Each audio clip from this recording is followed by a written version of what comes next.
এনসিপির নেতা হাসনাত আব্দুল্লাহ তিনি চট্টগ্রামের মেয়র যিনি আসলে আওয়ামী লীগের থেকে নির্বাচন করতে চেয়েছিলেন তার সাবেক মেয়র মঞ্জুরুলের বাসায় গোপন বৈঠক করতে গেছেন এবং জনগণের তোপে পড়েছেন।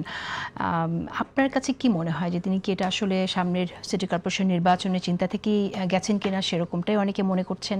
আমরা কিন্তু হাসনাতকে এর আগেও চিটাগংয়ের পটিয়ায় শ্রমিক লীগের সভাপতির বাসায় তিনি মিটিং করেছিলেন, সেই আলোচনাটাও সেই সময় সমালোচনার কথাও আমরা আমাদের মনে আছে।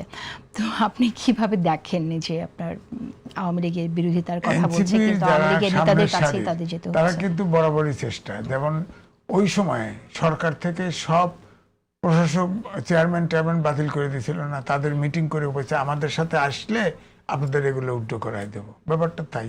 মঞ্জুর সে তো আওয়ামী লীগ করে, বিএনপির ব্যাকিং এ সে একবার মেয়র হয়েছে, তো তার সাথে তার দেখা করা স্বাভাবিকভাবে প্রশ্ন উঠতে পারে যে তাকে মেয়র ইলেকশন হলে তাকে প্রার্থী করবে থার্ড পার্সনে। তাদের তো এনসিপির তো মেয়র চিটাগং ঢাকার যাই বলেন না কেন আওয়াজ মারতে পারে, কিন্তু ঢাকার বা চিটাগংয়ের বা বড় বড় সিটি কর্পোরেশনের মেয়র হওয়ার মতো লোক তো নাই, তাকে হায়ার করতে হবে। হয়তো হায়ার করতে গেছে, সেখানে একটা জটলা পেরেছে।